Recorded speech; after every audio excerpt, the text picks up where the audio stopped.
Welcome to the Education Corner, a podcast by Education Choices magazine. Education Corner podcast would like to welcome Miss Jade McLellan, Head of Senior School at St Dunstan's College, London.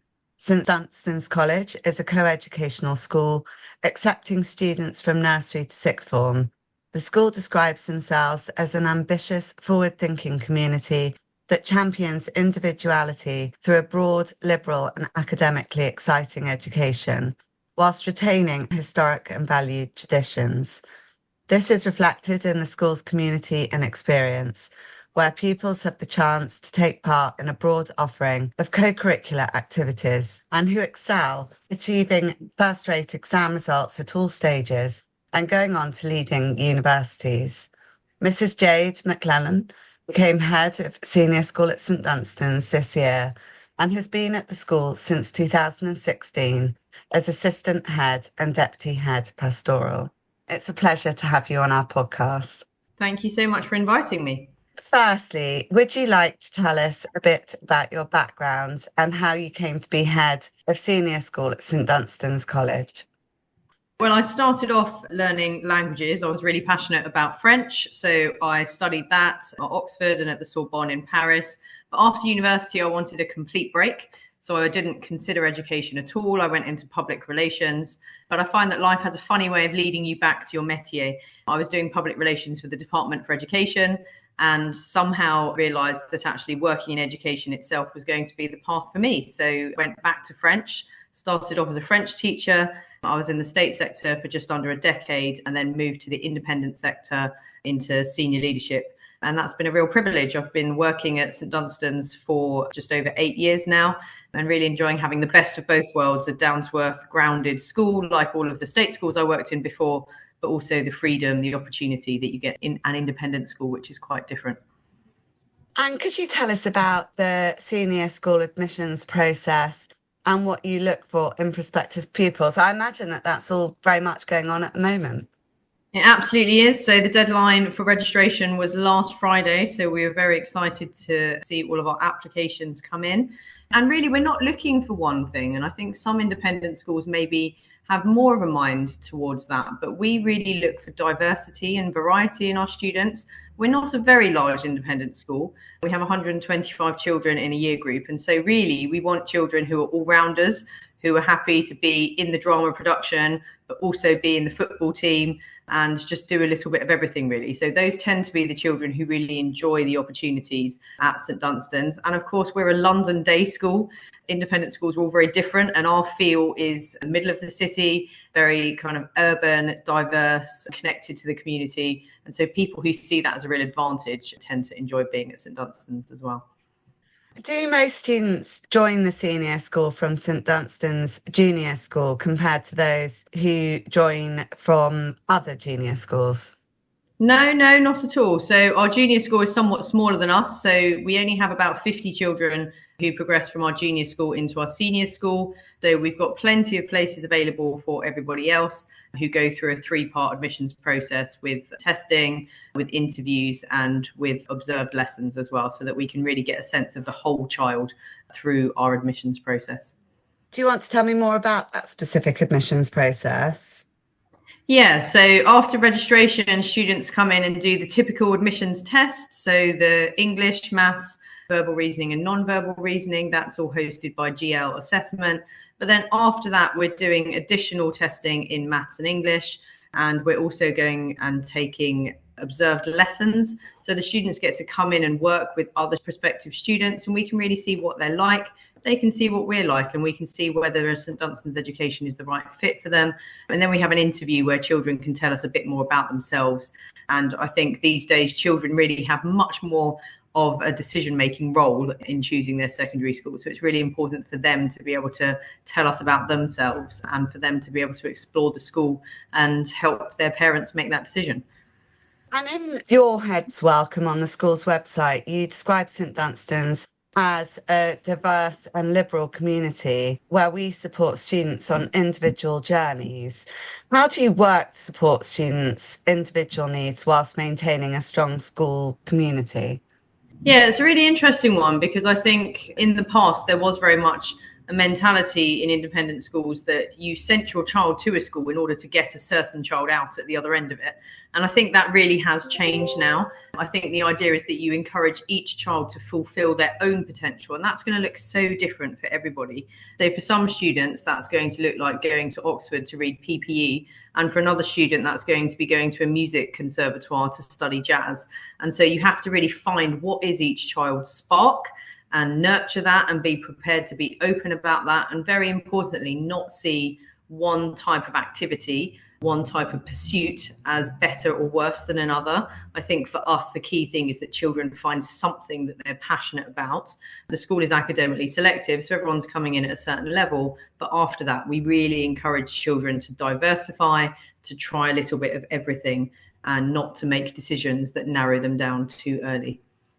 And you recently introduced Yond pouches, I hope I'm saying that correctly, at the school, so pupils do not have to access their mobile phones. A wonderful initiative throughout the school day. What led to the decision to introduce this, and what impact has it had so far? Yeah, there are lots of things that came together. So we were investigating the use of one-to-one devices in schools and conducting some research. And the evidence that was coming back from people we were speaking to was that actually there were a lot of disadvantages of children having devices in the school day. And we were looking at things like laptops. But then that led us to be thinking about, well, if there's so many disadvantages, then clearly them having their mobile phones is part of that. That coincided with a big media push. So Jonathan Haidt, the writer of The Anxious Generation, was getting a lot of media coverage about the book he wrote outlining potential damage to children from smartphone usage. And a lot of our parents were reading that and hearing about that as well. And they wanted to really know what we were planning to do. And I think St Dunstan's went on a journey there, because originally we were very much of the mindset that children need to learn the self-restraint in order to manage their mobile phone use themselves. And I think we evolved in our thinking through speaking to lots and lots of people. We surveyed our entire parent body, junior school and senior school. And I think, the general consensus that was coming out from all of the different sources is that children are not able to regulate that at this age, given what the phone companies, the social media companies are putting in to try and get them hooked. It's just too much of a battle to ask them to fight, which makes a lot of sense when you think about it, because adults have the same challenges with putting their phone down. So we decided to go for a solution that meant the children didn't have to battle that temptation during the school day. The pouches lock the phones away at the start of the day. They get them unlocked at 4:00 and they just don't need to think about it. They can just focus on their learning and, more importantly, their friendships throughout the school day. And that's the biggest change we've noticed, is outside of the classroom. Just the connections that the children are making are just so much stronger because they're not running off to try and hide and take a peek at their phones. That sounds amazing. In our preparation for this interview, you spoke about the importance of relationship building and restorative practice to support children's behaviour and well-being. Can you tell us a little bit more about how you employed this approach and the impact it has? Yeah, so I think every school needs to really decide where it sits on behaviour, and that's become quite strikingly different across the UK education system. And schools have really followed different paths. Some schools have children walking in silence, for example, as they move around the school. And what we've decided is we really wanted to go down a restorative approach of relationship building with our children. And what that means is that you try and manage behaviour through people, interactions, conversations, rather than through systems, I suppose is the best way of describing it. So children will make mistakes. That's part of being a teenager, is to push boundaries and to explore. And, you don't necessarily have your executive control functioning all of the time. So you will make mistakes and you will repeatedly make mistakes. But what we want as educators is to talk to the children when they have made those mistakes and try and get them to understand the impact of that decision making on themselves and others. So that's what we tend to do for first line situations. So, whether it's a bit of silly behavior or friendship falling out, then we try and manage it through that, rather than just punishing children and them not really learning anything from that experience. And your academic curriculum is described as an educational journey of curiosity, and pupils are encouraged to explore a wide range of subjects throughout their time at the school. Could you tell us more about your academic programme and how students' curiosity is nurtured whilst maintaining academic success? So we've designed our lower school curriculum for years 7 to 9 to really be a Renaissance curriculum where we're introducing them to all of the different subjects on offer. And that's part of the individuals and keeping everything very, very broad so that we can make sure that they have a rich diversity of experiences. And being an independent school, we can decide what curriculum we teach. So we've divided our curriculum into 4. So we have our traditional academic curriculum, but that has a heavy focus on creative arts as well. So they're spending time doing drama, music, art, dance every single week. We can make some creative academic choices. So in English, they're studying a graphic novel. In history, they're studying the Kingdom of Benin. In French, they're studying the French Revolution. So we're trying to not go down the traditional route of studying the same things that we all studied when we were at school, or even our parents studied. And then as well as that academic curriculum, we have additional curricula that we really can tailor to the students' needs. So we have our Stewart curriculum and our Usherwood curriculum, and those are looking at skills for the future and how we can educate children and develop them holistically outside of the academic curriculum. So that education for the future might be teaching them about menopause, it might be teaching them about fake news, it might be teaching them about AI and the advantages of it as well as the disadvantages of it, and helping them to come to terms with that. Sounds incredible.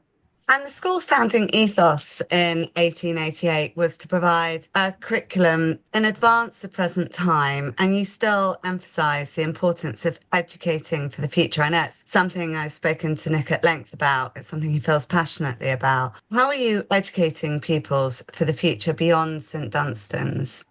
So some of those things I've already mentioned in the Stewart curriculum absolutely fall within that. So making sure that they're prepared to be citizens of a global community. Our Usherwood curriculum also educates them for the future. So we actually talk to them about neurodivergence and what that looks like and how you support other people. And that could be colleagues in the workplace. It's something that we really didn't know about, I think, when we all entered the workplace.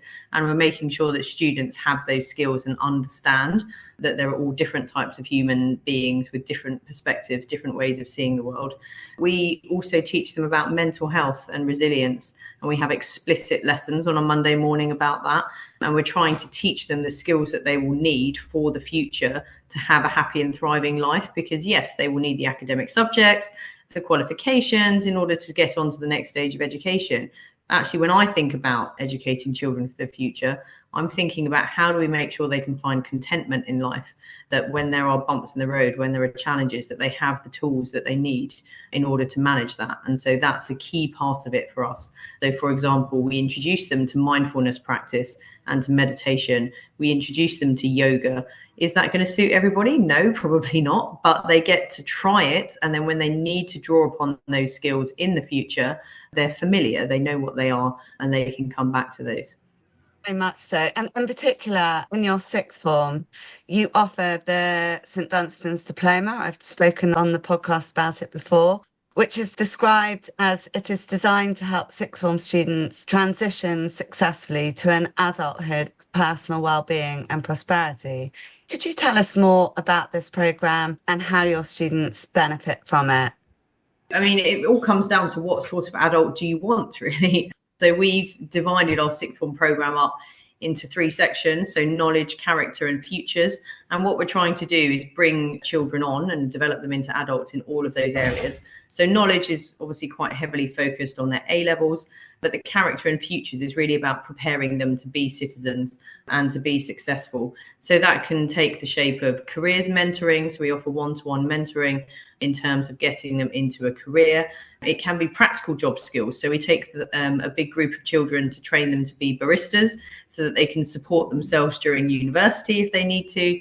It can be about working with the community. So we have a huge volunteering program in the sixth form to make sure that A, they understand the importance of giving back to community, but B, that also helps them to develop those personal skills and working with people that they don't know, working with people from a vast variety of different backgrounds. And then we also have a scholars program where we're allowing them to do additional research into a passion of theirs. And that tends to be linked to their degree course. So they can go and they can do some research on epigenetics, for example, because they know that they want to pursue an associated degree. And so we're giving them that kind of richness so that they can develop into really well-rounded adults with lots of different virtues. Finally, what are your plans and hopes from obviously it's a fairly new position that you're in for the future of St Dunstan's College? Yeah, it's a great question because it's such a tricky time for independent education, isn't it? So it's a really interesting time to take over.